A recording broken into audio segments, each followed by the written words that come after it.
Bueno, buenas tardes, darles nuevamente la bienvenida y agradecerles. Esta es la última jornada del primer día de la Semana de Sociología, la última mesa de esta jornada. Así que me imagino que estamos un poquito, a lo mejor, cansados o cansadas, pero creo que ha sido una excelente jornada el día de hoy, justamente para estar reflexionando y conociendo el quehacer sociológico que hacemos desde la Escuela de Sociología y también con invitados externos a nuestra escuela, pero que nos aporta justamente en nuestra reflexión, en nuestros trabajos de investigación que vamos realizando. En lo personal, para mí esta es la mesa, en realidad, que más orgullo me da presentar, porque es el centro, el sentido de la Semana de la Sociología, que es justamente conocer, poder socializar los resultados de los avances de investigación o las reflexiones sociológicas que están realizando nuestros y nuestras estudiantes. Entonces, en definitiva, el sentido último de la semana son ustedes mismos y ustedes mismas. Así que, sin más, le voy a dar la palabra a la primera estudiante que presenta en esta mesa el día de hoy, que es Natalie Rodríguez, y que justamente va a estar presentando un trabajo, me imagino, asociado al curso de Sociología del Sujeto, pero tal vez también por ahí a otras actividades curriculares, y que va a estar haciendo una presentación a propósito justamente de Michel Foucault y el rol de la escuela como una institución disciplinaria. Me imagino por acá hay estudiantes de primer año que estamos trabajando a propósito en esta unidad a Foucault, y el concepto de dispositivos de disciplinamiento, así que va a ser muy también provechoso para los estudiantes, los y las estudiantes de primer año, escucharte a ti, Natalie. Natalie Rodríguez es una excelente estudiante de tercer año, fue representante de su nivel, así que sin más le doy la palabra. Bueno, buenas tardes a todos. Quiero agradecerles por estar aquí en este momento. Y bueno, como ya comentó la directora, voy a hablar sobre el rol de la escuela como institución disciplinaria. Tengo una pequeña presentación, así que se las voy a compartir. Denme un segundo.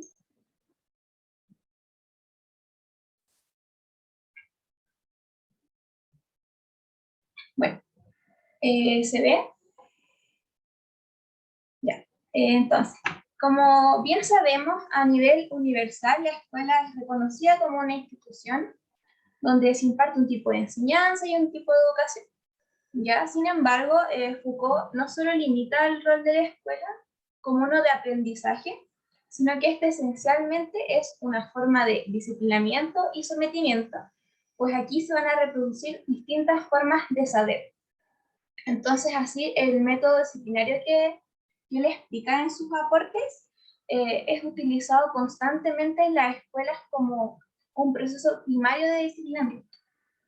Y como primer elemento que me gustaría tocar es el tema de los cuerpos docentes, ¿ya? Y es que el estudiante y su corporalidad queda atrapado dentro de poderes disciplinarios, ¿ya? Que le imponen obligaciones, expectativas, etc.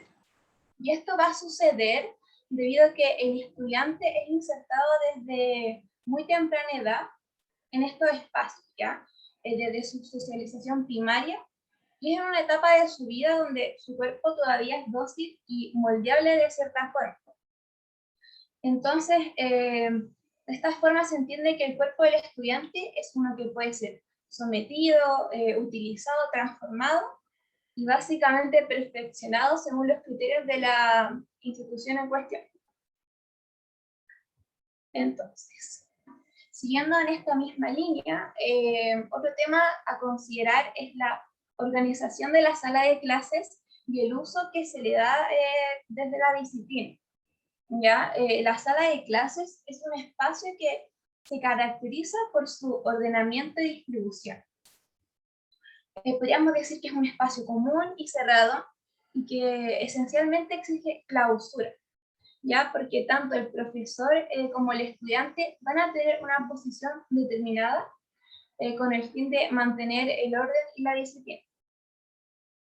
Bueno, y esta disposición espacial tiene origen en la figura del panóptico. Yo creo que a todos debemos conocer a qué nos referimos, y es que aquí la visibilidad es un elemento clave. El estudiante aquí está en un constante estado de vigilancia, y un elemento relevante es que él lo sabe. Él reconoce que está siendo vigilado, y en consecuencia se va a comportar de manera disciplinada, ¿ya? Desde lo que se le ha enseñado.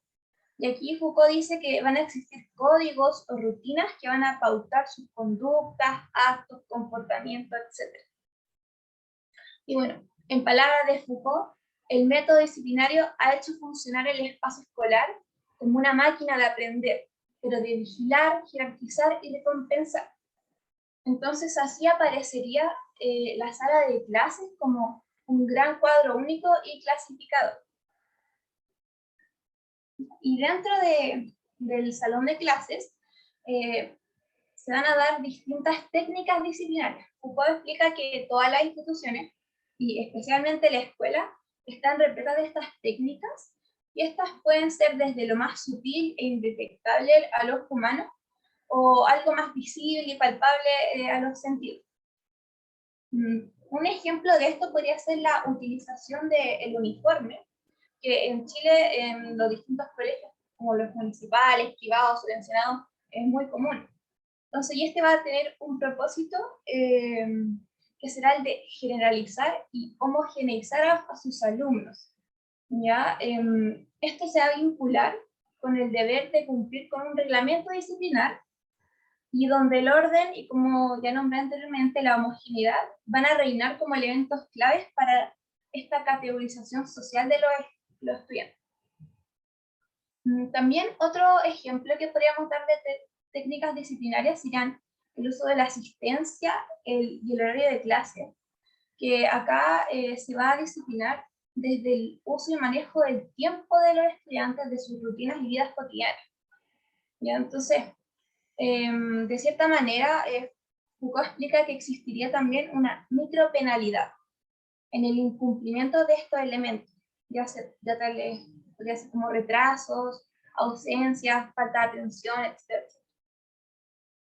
Bueno, y con relación a las técnicas disciplinarias utilizadas en la escuela, sin duda la más importante sería el examen.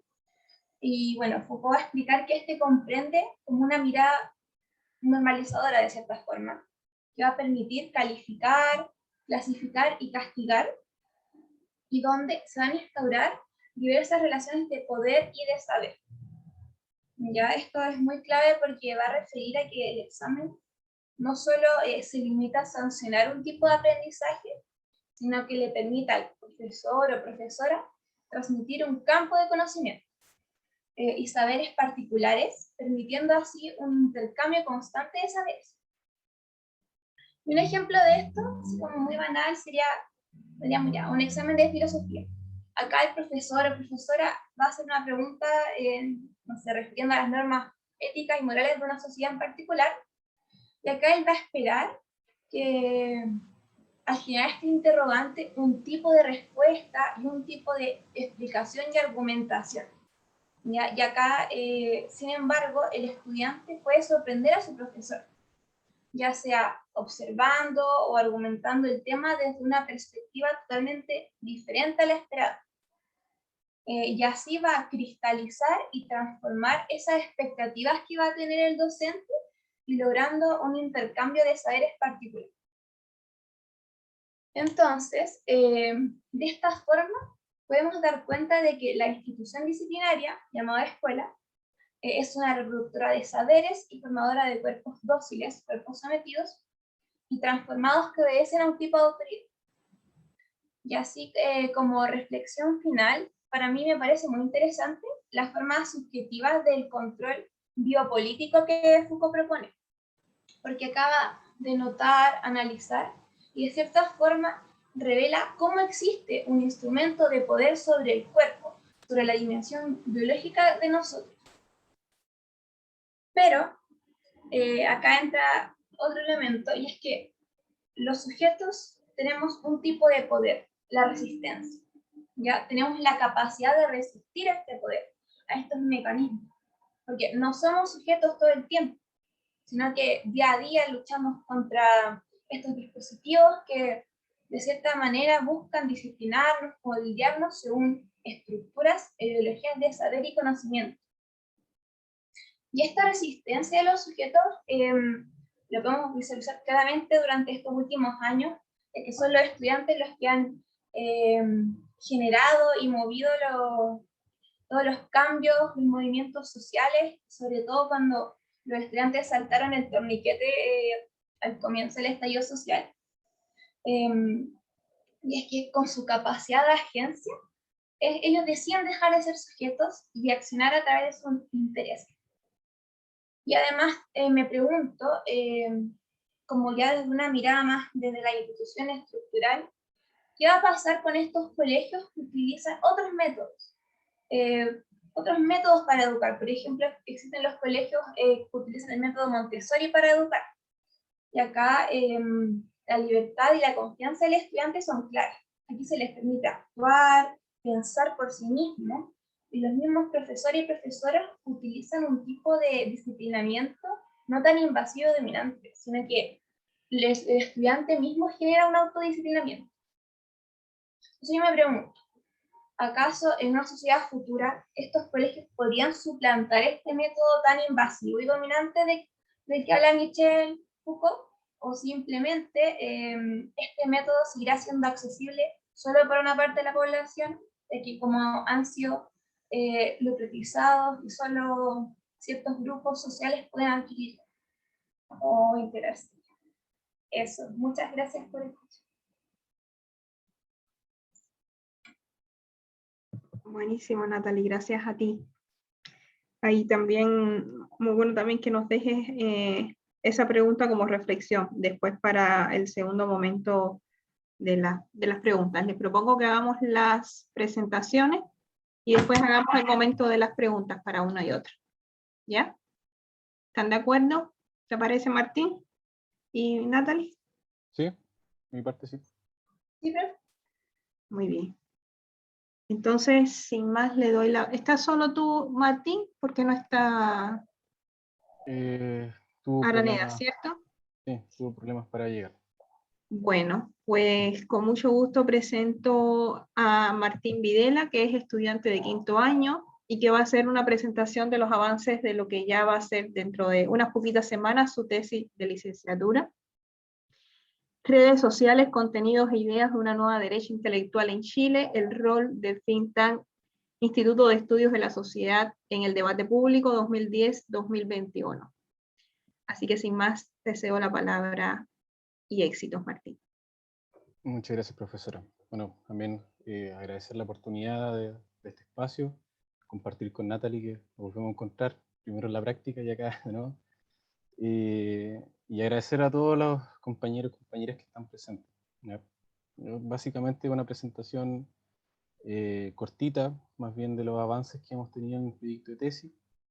Como bien mencionó la profesora Diosnara, se titula así: Redes sociales, ideas y contenidos de una nueva derecha intelectual católica en Chile, al rol del Instituto de Estudio de la Sociedad en el debate público. Esta está asociado al proyecto FONSIT número 12.00421. No voy a decir el nombre, pero para que quede en conocimiento. Y primero, quiero contextualizar el término think tanks antes de que del término más bien del contexto en el cual se desarrolla todo esto, ¿ya? Porque el término en sí merece su explicación. Think tank de alguna manera proviene desde una tradición anglosajona de pensamiento del contexto en el cual se desarrolla este término, que en su traducción significa tanque de ideas, que en un principio nace como una propuesta desde la Segunda Guerra Mundial, en la cual se necesitaba pensar todas las dimensiones de la guerra y los conflictos y dimensiones en las cuales iba a afectar eso, a nivel económico, social, cultural, etc. Luego de eso pasaron a ser centros de estudio ya más enfocados en aspectos académicos, aspectos relacionados a las políticas públicas y al propio desarrollo de ciertas sociedades. Y en términos generales, un centro de estudio o think tank es un centro sin fines de lucro, de connotaciones privadas, el cual de alguna manera busca influir en el debate público a través de la creación y estudios de políticas públicas, y que de alguna manera busca tener presencia en los medios de comunicación, busca tener presencia y de alguna manera ser partícipe en la discusión de los tomadores de decisión, es decir, gente que estudia y que asesora a los políticos que toman decisiones. Eso es más bien un centro de estudio o think tanks, en términos generales. No. Esta tesis se Disculpa, trata de... Mateo, un poquito más fuerte o acercarte un poquito más al micrófono. Ya. O hablar un poquito más fuerte. ¿Se Gracias. escucha un poco mejor ahí? Perfecto.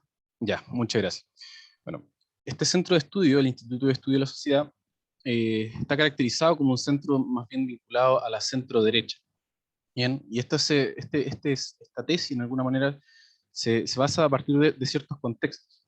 Obviamente nosotros tenemos en cuenta el estallido social, la pandemia y la convención desde esta perspectiva de la derecha. Primero, los partidos, los candidatos y los centros de estudios frente a la crisis política y social en Chile. Tenemos que recordar que muchos de los centros de estudio, partidos o candidatos actualmente desde este sector político para el estallido social, de alguna manera tenían ciertas ideas o connotaciones respecto a lo que significaba el estallido social, más que como una forma de expresión social a través de un descontento generalizado, sino como una forma de vandalismo, en el cual obviamente desprestigiaba este, este movimiento, este gran movimiento. Lo mismo pasó en la pandemia, en los cuales también apoyaron políticas sociales que de alguna manera perjudicaban al empleado y beneficiaban mucho más a la empresa. A partir de todas estas cosas, bueno, y un contexto un poco más amplio, se viene dando una baja de la adhesión social y política al sector del sector político de la derecha. Y de alguna manera esto se ve reflejado en las distintas elecciones que hemos tenido hasta el momento. La más importante, a mi parecer, la Convención Constitucional, en la cual los candidatos que surgieron desde este sector fueron muy pocos. Lo mismo pasó en las candidaturas de gobernadores, de concejales y de alcaldes. Y próximamente también podría ser de presidencial. Entonces, de alguna manera, este centro de estudios participa en este contexto de crisis identitaria y crisis ideológica de la derecha en Chile. Y de alguna manera, de ahí viene la problematización de este centro, ¿ya? El IES, de alguna manera, busca representar un espacio de rearticulación ideológica desde las ideas de la derecha chilena, representando un centro de estudio mucho más académico, que busque más la reflexión, la intervención en el espacio público, que comúnmente se le conoce como los centros de estudio, la intervención en las políticas públicas a través de estudios técnicos, ¿ya? De alguna manera, este centro de estudio está preocupado por el pensamiento que hay detrás de la derecha chilena, en el sentido de que los estudios técnicos están muy elaborados, pero la preocupación por lo social y la preocupación por la cultura, por las ideas, desde este sector no ha sido desarrollada. Entonces, este centro, de alguna manera, opera en el campo de las ideas, en el campo político de las ideas, de una manera totalmente diferente a la que sus pares, como Libertad de Desarrollo, el Centro de Estudios Públicos, lo hacen. Estos centros que mencioné, estos dos, Libertad de Desarrollo y Centro de Estudios Públicos, de alguna manera participan en el debate de las ideas a través de estudios técnicos, ¿ya? Más enfocados hacia la economía, hacia las políticas públicas, y en cambio el IES, el Instituto de Estudio de la Sociedad, busca dar un paso un poco anterior, sino las bases más ideológicas, las bases de pensamiento, las bases quizás de las ideas por las cuales nosotros volvemos a rearticular estos estudios más técnicos. Y de alguna manera ahí surge quizás qué tan nueva es esta derecha intelectual. O sea, plantean promover un debate mucho más abierto, mucho más acabado, pero ¿qué tan novedoso será? De alguna manera, esos fueron los intereses y la problemática que surgió a partir de esto. A partir de ello surgieron los objetivos de investigación. El objetivo general de la investigación era básicamente comprender el rol de este centro de estudio en el debate público en Chile. Para ello, los objetivos específicos dan cuenta de describir ciertos vínculos o redes sociales, que más adelante se van a explicar de qué se tratan, de las y los intelectuales que representan este centro de estudio en el campo de la discusión pública, identificar los contenidos e ideas que este centro de estudio intenta plantear o promover en la discusión pública, e interpretar la trayectoria de este centro de estudio como un grupo de intelectuales, ¿ya? Es decir, ¿cuál es la trayectoria que han tenido este grupo intelectual o centro de estudio en el debate público?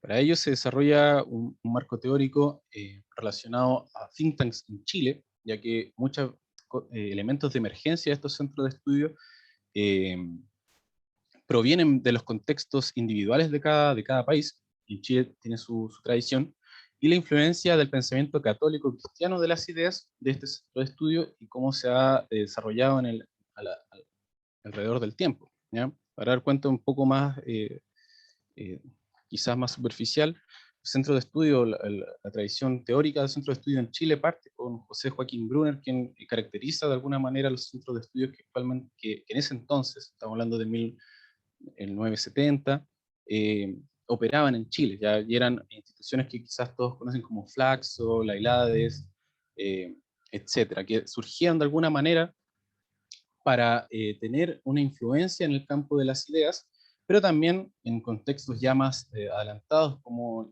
1980, 1988, en el cual se intentaba de alguna manera recuperar la democracia. Entonces, estos centros de estudio articulaban como una especie de espacio en el cual se podía discutir y volver a retomar el espacio democrático de las ideas. Y también, de alguna manera, habían centros de estudio vinculados a este pensamiento católico y cristiano que también abogaban por, por esta vuelta a la democracia, por esta vuelta democrática, y que de alguna manera destacaron varias figuras, como el cardenal Raúl Silva Enríquez, Padre Hurtado, etc. De alguna manera, esta tipología de centros de estudio fue evolucionando en Chile, ¿ya? Hubo un lapso en que no se estudió mucho, de a partir del 2008 se empezaron a estudiar mucho más y se dio una caracterización mucho más acabada, de la cual, a modo de resumidas cuentas, el centro de estudio del Instituto de Estudio de la Sociedad se define como un centro de estudio académico o universidad sin estudiantes, la cual está más enfocada al trabajo intelectual que a la influencia en el debate en la discusión de políticas públicas, ¿ya? Tienen alguna descripción ideológica relacional, liberal, social, cristiano, ya que tienen connotaciones de una centro derecha, pero que tiene sus valores más bien vinculados al mundo católico. Dentro de las funciones que cumple este centro de estudio en el debate público son fuente de ideas sobre políticas públicas, en el ámbito electoral y formación de cuadros jóvenes, publicaciones periódicas, actividades de difusión, extensión y docencia, y la formación de agendas políticas, además de la formulación de estudios e investigaciones generales sobre asuntos públicos, ¿ya? De alguna manera este es el trabajo de las funciones que cumple este centro de estudio en el debate público. El énfasis obviamente que le dan son investigaciones en profundidad y sobre temas coyunturales y algunas cosas pertenecientes a su propia agenda, y están interesados más bien en el desarrollo de sus políticas internas, más bien cómo ellos quieren interactuar en el campo político. Respecto a la sociología de los intelectuales, se hace también una discusión desde los comienzos, primero con Karl Mannheim, quien considera el intelectual como un sujeto abocado a la ciencia, abocado al saber, abocado a la búsqueda de la verdad objetiva, y un poco alejado de los objetos de estudio en sí. Habían varios más que adscribían esta idea. Su contraparte sería Antonio Gramsci, quien considera desde una perspectiva marxista que el intelectual de alguna manera no puede desligarse o separarse de su posición de clase. Entonces, esa discusión de alguna manera teórica dio cuenta de los inicios de esta como quizás rama de la sociología de los intelectuales, ¿ya? El problema que tenía esta discusión es que es una discusión muy teórica, muy filosófica, pero poco práctica, ¿ya? Esos conceptos tan abstractos, llevarla a una investigación, a una realidad, ponerlos en una investigación empírica, era muy complejo. Y de alguna manera otros autores como Bauman, Foucault, Bourdieu, dieron cuenta de ciertos conceptos que ayudaran a articular un poco más de manera operacional el término de intelectual en nuestra sociedad, como el intelectual intérprete, el intelectual legislador, el intelectual específico. Bueno, Bourdieu después revoluciona todo en sí este campo relacionado al mundo intelectual, o sea, es decir, existe un campo de las ideas, una batalla cultural en la cual ciertos actores buscan distinguirse en este campo, y de alguna manera también para llegar a esa distinción tienen que formar un cierto hábitus intelectual en el cual tienen que plantearse en este campo, si no se verían desplazados de ello. Entonces, de alguna manera, esta teoría da cuenta de ciertas, como un antes y un después de la sociología de los intelectuales. Luego, sobre el concepto de heterofilia y homofilia, básicamente de Robert Merton, que consiste la heterofilia en agentes, personas que se vinculan a otras por gustos o más bien en proximidades quizás valóricas que diferencian un poco de las unas con las otras. Tanto la hemofilia es las personas que se relacionan con otras personas que comparten y familiarizan ciertos valores, ¿ya? Este concepto es relevante porque estos sectores de la derecha, por lo general, son súper cerrados y súper, de alguna manera, elitistas, en los cuales discuten las ideas dentro de su propio círculo y no abren un poco el debate hacia otros sectores que quizás podrían ampliar mucho más y enriquecer los debates, ¿ya? De alguna manera, la caracterización de este centro de estudio, la historia del IDE y su emergencia, nace en 2006, previo a la Revolución Pingüina, y nace como como una formación, una extensión y formación de cuadros jóvenes, es decir, se armaban ciclos y talleres, en los cuales jóvenes estudiantes podrían ir y empaparse de ciertos valores que ellos promovían. La característica principal es que este centro de estudio tiene un enfoque cualitativo de pensar la sociedad y no tanto desde esta perspectiva de estudios técnicos, cuantitativos que mencionaba anteriormente como otros centros. También tiene una alta presencia en los medios masivos de comunicación, en las radios, en la televisión no tanto, pero sí bien en los medios escritos como el diario y también en los medios virtuales, las redes sociales. Y de alguna manera también tiene estos principios inspiradores desde una perspectiva más cristiana, más católica, y de alguna manera sienta las bases de este centro de estudio, que es importante considerar.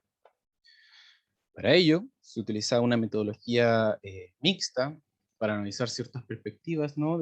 Primero, desde los sentidos, los contenidos mismos que tiene este centro de estudio, pero también desde una perspectiva cuantitativa de cómo se relacionan, es decir, cómo ellos se relacionan en el campo con otros actores políticos, otros actores intelectuales, ¿ya? Desde esta perspectiva se utiliza, se entiende desde el pluralismo epistemológico se me olvidó el nombre del intelectual, bueno, desde el pluralismo epistemológico, que de alguna manera propone que el, el sentido de la realidad social no puede ser observada desde un solo planteamiento, ¿no? Desde solo una ontología o epistemología, sino que hay que construir y articular de distintas perspectivas epistemológicas, puede ser mejor entendido el problema o el objetivo en sí, el objeto de estudio que queremos estudiar. Y para ello se va a entender desde el paradigma de las redes sociales, ¿no? Desde que un poco más de la teoría de sistema, en que ciertas personas, ciertos grupos se vinculan a otras por X motivo, y el paradigma interpretativo, ¿no? de entender un poco más de sociología comprensiva, más weberiana, los contenidos e ideas que el IDES propone en el debate público. ¿Ya? Para ello se usaron técnicas de revisión documental, es decir, de alguna manera buscamos analizar los distintos contenidos que ellos promueven en el debate público, ya sean libros, columnas de opinión, revistas, y entrevistas también semi-estructuradas para ello. La recolección para las redes sociales tiene un sentido diferente, en el cual tenemos que ir viendo intelectual por intelectual cómo se va relacionando con su entorno. El modo análisis va a ser el análisis de redes sociales, es decir, cómo ciertos nodos o actores tienen más relevancia o no en la red general del IDES, y también el análisis de contenido tanto para la revisión documental como para las entrevistas semiestructuradas. A partir de esto ya se han implementado 2 entrevistas y se han agendado otras 3 más. De alguna manera, ciertos resultados, obviamente no están todos porque todavía nos falta un poco más de trabajo, se dividen en estas 3 dimensiones. Primero, el contexto y trayectoria del IDES, elementos destacados de 15 años de este centro de estudio, que primero parte como una formación de cuadros jóvenes, pero que después de ubicada una problemática en este sector de la derecha, se dan cuenta que la formación de cuadros jóvenes no basta para influir en el debate de las ideas, sino más bien se necesita un trabajo más intelectual, más académico, que lograra intervenir más en el espacio público, es decir, en la sociedad civil. Y todo esto toma forma de alguna manera con la figura intelectual de Daniel Mansuy, que es es como un investigador senior de este centro de estudio y que de alguna manera llegó a dar forma y pie al campo más intelectual, más académico de investigación de este centro de estudio. ¿Ya?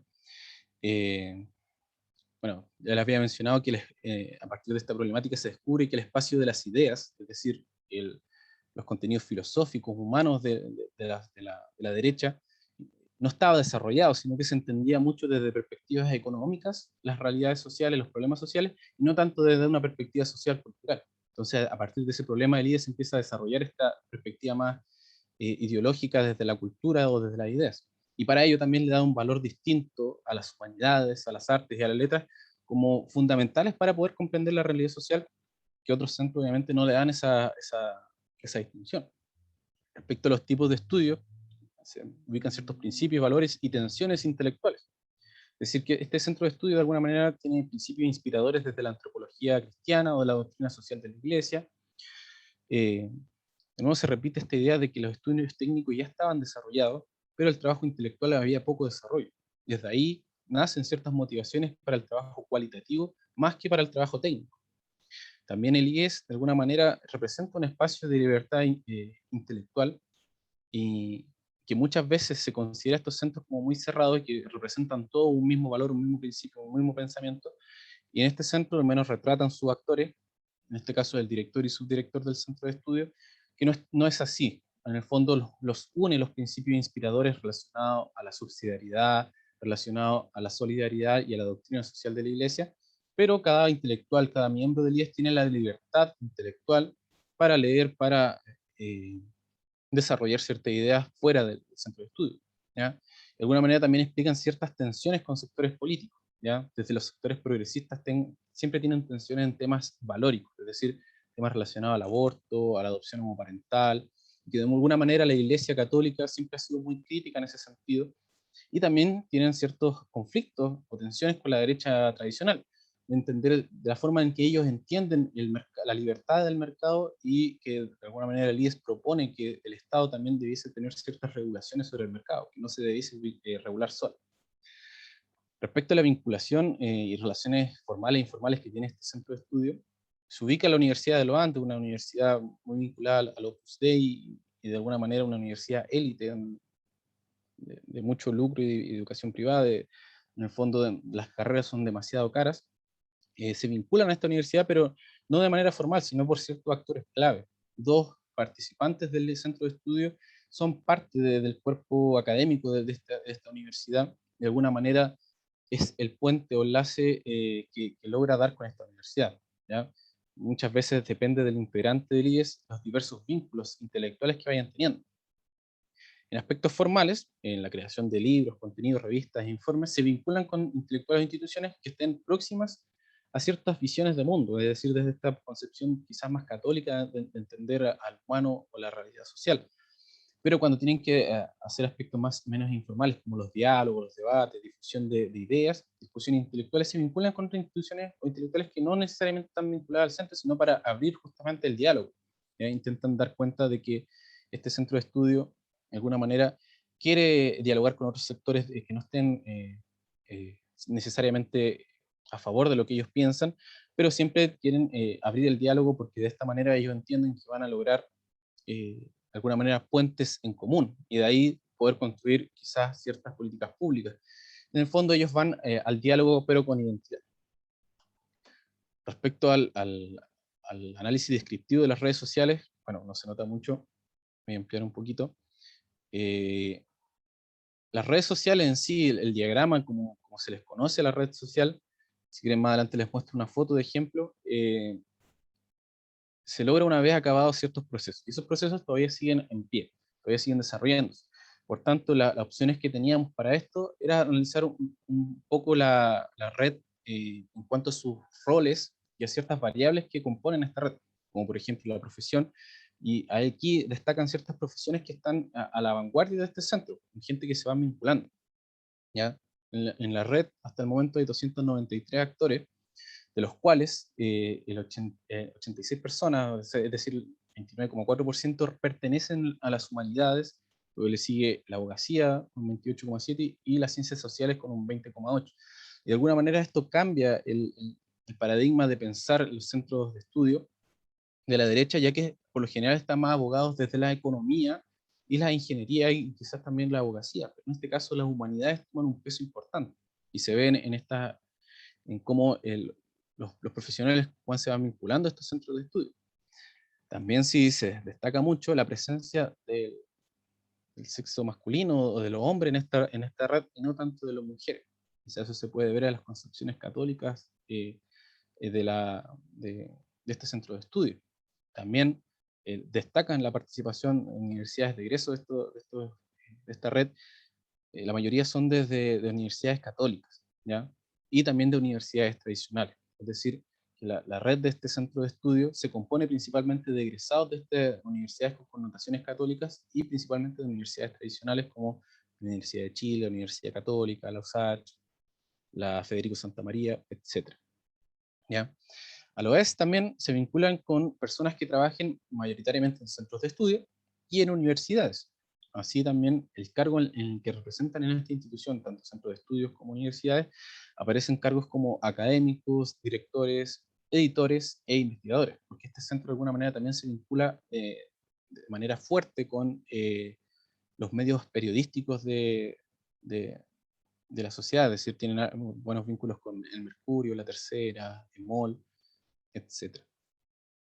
Respecto un poco al análisis que hemos tenido de los resultados del análisis de documento, aparece, bueno, este libro, de alguna manera se analizaron los primeros 3 apartados de los 3 capítulos que tiene, relacionado a la subsidiariedad, más allá del Estado y el mercado, y destacan ciertos elementos como, que más que un concepto, entendiendo la subsidiariedad, es un principio que promueve, que proviene del pensamiento católico, ¿ya? De alguna manera también critican la visión reduccionista que se entiende en la subsidiariedad desde la izquierda y la derecha en Chile, más que como un concepto que ayuda a definir cuánto tiene que aportar el Estado para generar ciertas políticas públicas, sino más bien como un principio inspirador de colaboración entre las distintas comunidades, ¿ya? Como bien decía, surge el elemento de la cooperación entre comunidades, en donde cuando el Estado no puede llegar, el privado entra en acción. Es decir, solamente desde esta perspectiva ellos entienden la subsidiariedad y de alguna manera la cultura que promueve este principio es de la ayuda y la cooperación mutua, es decir, de las distintas comunidades. De alguna manera, para fortalecer este Estado subsidiario, ellos promueven que se lograría a través de la descentralización del poder, es decir, que el Estado tenga más poder en distintos sectores de nuestro país y pueda llegar a las distintas comunidades, ¿ya? Y los reos que ubican dentro de la subsidiariedad es el oligopolio, en cierto sentido, que ciertos conglomerados académicos puedan controlar ciertos mercados. Es como uno de los perjuicios que podría traer la subsidiariedad mal entendida y mal ejecutada. De alguna manera, a modo de conclusiones bien superficiales, existe un cambio de paradigma de cómo entendemos los centros de estudios de derecha y su forma de operar en el campo político de la discusión de las ideas, ¿ya? Partimos de la base del centro de estudio como Libertad de Desarrollo o el CEP, de alguna manera daban cuenta de estudios mucho más técnicos abocados a las políticas públicas, y este centro de alguna manera busca cambia ese paradigma de pensamiento, cambia ese paradigma de operar en el campo político como centro de estudio y se va más hacia las ideas que sustentan estos pensamientos, ¿no? Y también se mantienen de alguna manera la tradición del pensamiento católico desde esta perspectiva derecha como eje fácil para la discusión política. Es decir, hace un debate, como mencionan ellos, pero con identidad, y esta identidad representa de alguna manera el pensamiento católico. Y orientaciones futuras, obviamente, lo que se viene a seguir, obviamente, es finalizar la recolección de datos e información, analizar bien, propiamente tal la base de datos como un diagrama en el cual se representan los distintos nodos y vínculos que vayan teniendo, además de hacer un análisis mucho más fino del contenido. Y a partir de eso plantear la discusión teórica, así como pensar si este centro de estudio representa un centro de estudio, un think tank católico, qué tipo de intelectual trabaja en este centro de estudios, si finalmente es un tipo de intelectual católico, un tipo de intelectual público o más bien académico, o depende simplemente de cada intelectual. Es mucho más libre este centro de estudio en este sentido. Y finalmente, de alguna manera, una de las grandes motivaciones, si esta red red social del IES es homofílica o heterofílica, es decir, si se vinculan solamente para discutir la realidad social con actores propios de su propio sector, o abren el debate de alguna manera a otro sector y tener una red un poco más heterofílica. De alguna manera, estas son las orientaciones que se vienen a continuación. Y eso, espero que se haya entendido un poco. Fue un poquito largo, pero en hartas cosas. Así que muchas gracias por la atención. Excelente, Martín. Te felicito, hacía rato que no veía los avances, así que muy, muy completo ya los resultados de la investigación y el trabajo sumamente bien estructurado que están teniendo. Bueno, damos pasos a las preguntas también por acá. No hay ninguna pregunta que yo vea en el chat, pero pueden levantar su mano e ir haciendo preguntas o comentarios.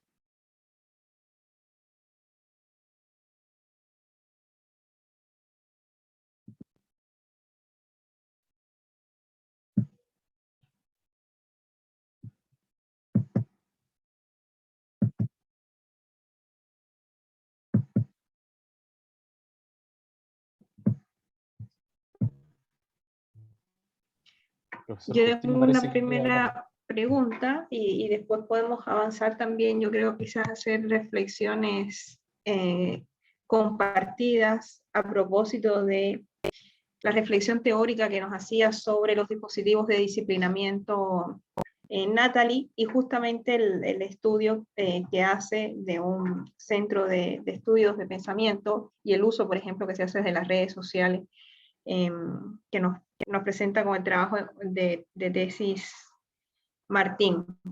Pero antes de hacer esa segunda pregunta, porque tal vez sale en el chat o alguien la piensa por ahí, Natalie, en la mañana Guy Bayoat, yo sé que estuviste en la presentación, decía algo así como que hemos pasado de una sociedad del disciplinamiento, la sociedad que justamente nos describe Michel Foucault, a una sociedad de la desobediencia.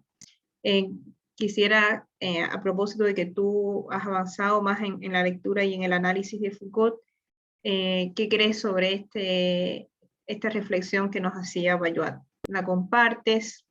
Me gustó más mucho lo que dejaste como pregunta, porque también nos permite repensar la propia teoría del poder saber de Foucault a la hora de tú decir justamente que los dispositivos, no lo diste de esa manera, pero al menos yo lo interpreté de esa manera, así que si no me corriges. Cuando dijiste justamente que los dispositivos de disciplinamiento también están atravesados por un proceso de estratificación social, un poco lo que decías al final de que respecto de los colegios, ¿no? No todo dispositivo de disciplinamiento funciona, ni tampoco se diseña para un mismo grupo. La dimensión de la clase social está ahí presente, aunque no en la propia reflexión teórica de Foucault. Pero la pregunta es esa, ¿no? Si tú crees también que en efecto hemos pasado de una sociedad de disciplinamiento a una sociedad de la desobediencia. Podemos seguir recogiendo preguntas, ustedes las pueden ir anotando. Podemos recoger rondas de 3 preguntas y después vamos respondiendo. No sé si hay alguna otra pregunta o comentario. Profesor Justino tiene la mano levantada. Bueno, Justino, sí, porque a veces yo no veo a todos acá, así que activen su audio nomás. Justino, puedes activar tu audio. Sí, es una preocupación. Hola Martín y hola Natalie. Una preocupación que va en las dos direcciones, ¿no? Hacia Martín y hacia Natalie, y tiene que ver con nuestra sociedad democrática, nuestra cultura democrática. En el caso de Natalie, la escuela es una organización donde hay una cultura y un estilo de educar que no siempre marca tanto lo disciplinar, puede marcar otras tendencias, otros estilos, ¿ah? Pero efectivamente hay un contenido de disciplinamiento, sin duda. Pero ese disciplinamiento también puede ser en relación a la democracia, a formar gente que sepa de democracia y que actúe en democracia, que sepa de convivencia, que respete a los demás, que respete los derechos humanos, etc. Entonces, no sé si en esa línea tú quieres decir algo en relación a la educación, si es que, ¿verdad? Pero me parece importante tomar en cuenta esa dimensión. Y en el caso de Martín, a ver, también está el tema de la democracia en relación a lo que tú planteas como derecha católica, con esa otra derecha de la UC. Es decir, yo lo que veo ahí es un conflicto entre dos derechas. Una derecha gremialista, la antigua derecha de la UC y esta nueva derecha de la UC. Y está en juego la democracia, es decir, una derecha que se la jugó por la dictadura, ¿ya? Que se opuso a Allende, que se opuso al cardenal Silva en lo que fue la reforma universitaria, que se opuso a Allende, que hizo de la Universidad Católica un bastión de apoyo a la dictadura, ¿ya? Y que hoy día no tiene nada que ver ahí. En la Católica hay otra derecha, y quizá el IES, la gente del IES, yo conozco a algunos, pero no todos, vaya más en esa dirección, ¿ya? Entonces,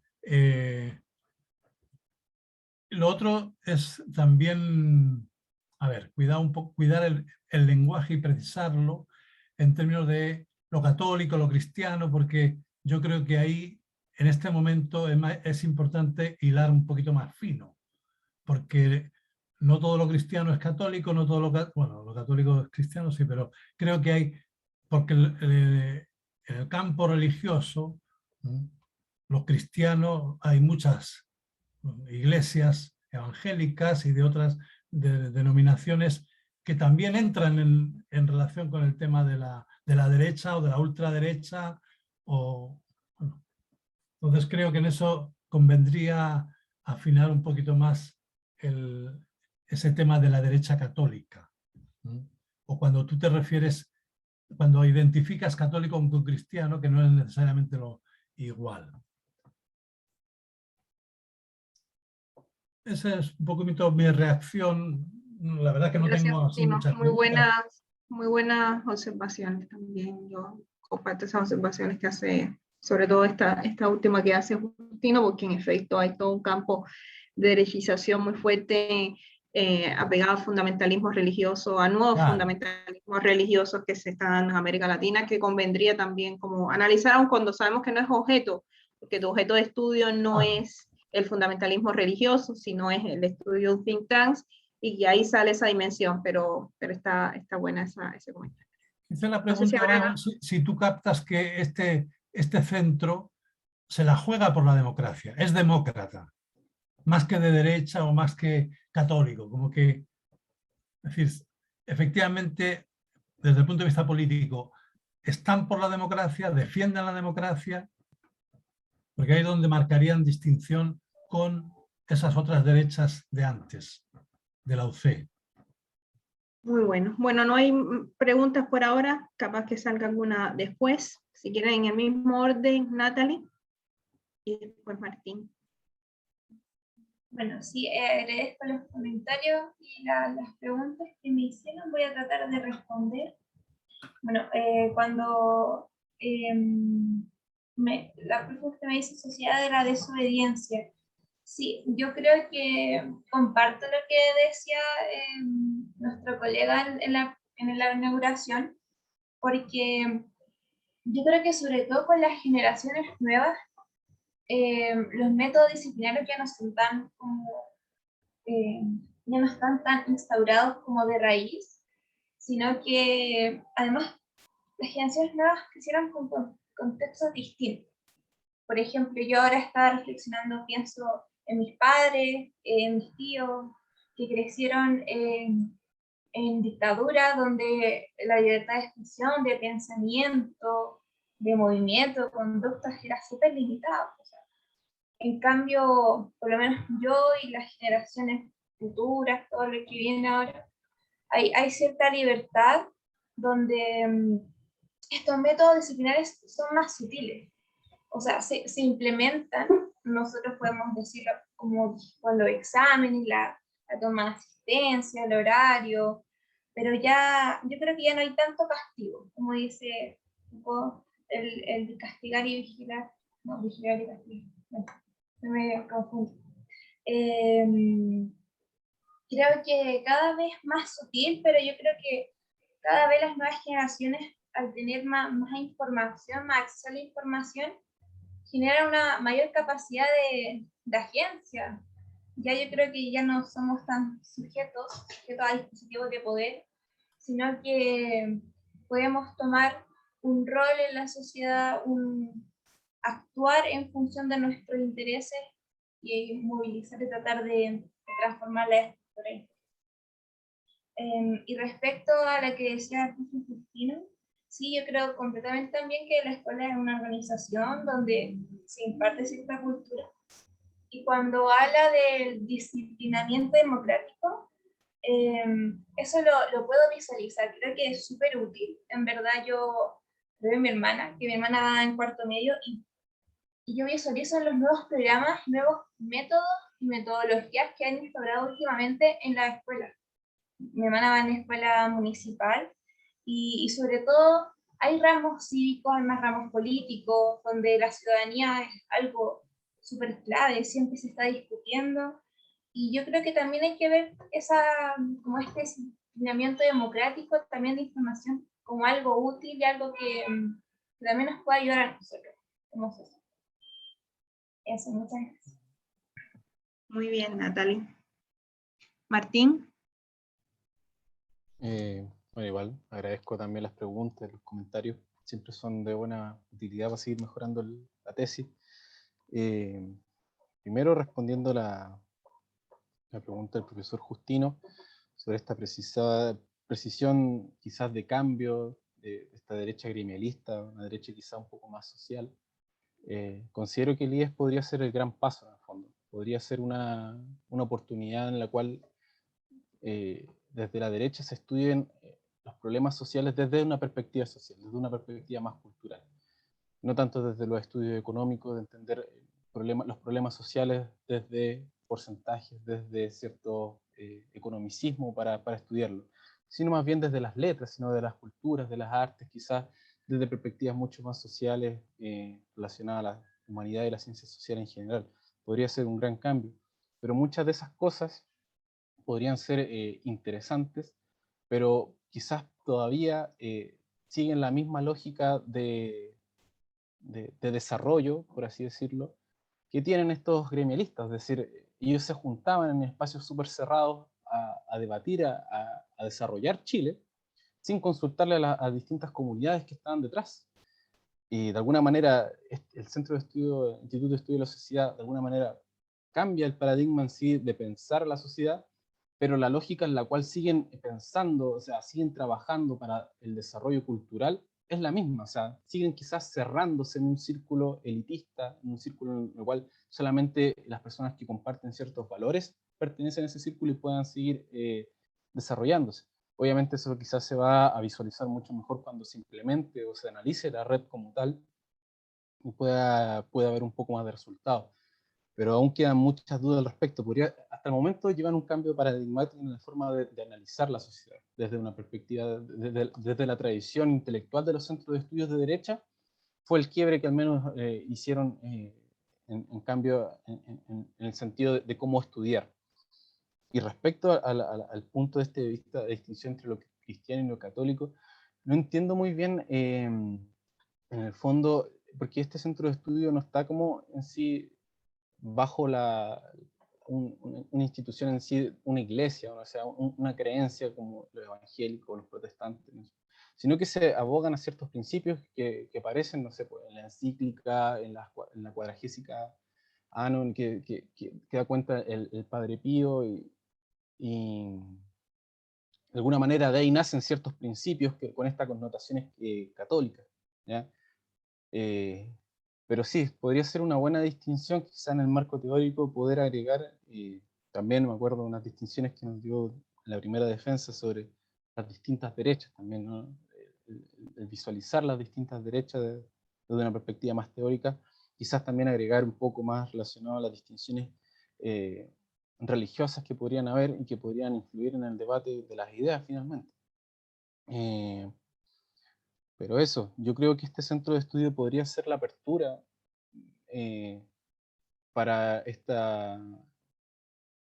la democratización de la discusión pública, en ese sentido que pueda vincularse un poco más a las comunidades, pero de alguna manera igual sigue reproduciendo ciertas lógicas de pensamiento que alejan un poco la discusión. O sea, en términos quizás que las mismas concepciones cristianas o católicas de alguna manera amarran la apertura del debate, y que eso principalmente en temas valóricos. O sea, los entrevistados históricamente han estado en contra del aborto, y hay una discusión que quizás actualmente debe cambiar su paradigma quizás de pensamiento cristiano, religioso, más bien quizás en términos mucho más objetivos, y ver a las mujeres como sujetos de derechos sobre su propio cuerpo. De alguna manera quizás se vincula con lo que mencionaba Natalie ahora sobre su análisis de Foucault y el cuerpo.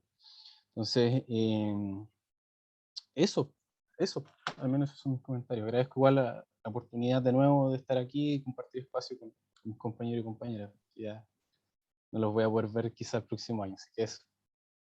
Te agradecemos mucho a ti, Martín, y a Natalie. Andrea también deja un comentario que yo comparto a propósito de que no olvidar que la sofisticación, dice ella, de las tecnologías de censura y represión como mecanismos o como dispositivos de disciplinamiento nos hacen creer que poseemos más libertad que antes, pero dice ella es una interesante visión, me imagino que a propósito de los comentarios de Natalie. Un poco yo hacía el link entre las dos presentaciones a partir de la siguiente pregunta que les iba a hacer, pero creo que ya un poco nos hemos ido acercando a la respuesta, y es si no es que las redes sociales y también las nuevas tecnologías de la información y las comunicaciones no se han venido a convertir en los nuevos dispositivos de disciplinamiento que están suplantando de alguna manera los roles de los clásicos que conocíamos como la propia medicina,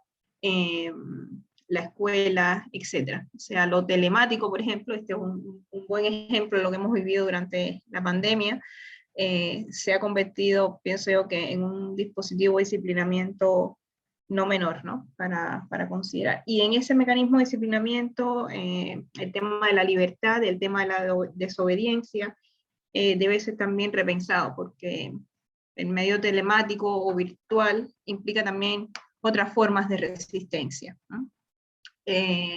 No es el cuerpo que resiste, sino que son también otras maneras de producir esa resistencia. No sé si habrá algún otro comentario o pregunta. Si no, ¿quieren comentar algo ustedes, Martín o Natalie?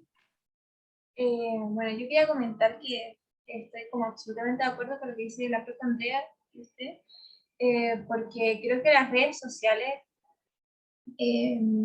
impactan de una manera mucho más como grave en nuestras vidas, en nuestros cuerpos, en nuestras vidas cotidianas.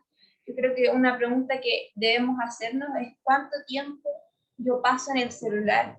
Es más, hay como una configuración que te dice cuántas horas tú estás viendo la pantalla. O sea, ¿qué hago yo cuando me levanto en la mañana? ¿Qué es lo primero que hago? Porque muchas cosas, yo misma, lo primero que hago es tomar el teléfono. Además, cómo yo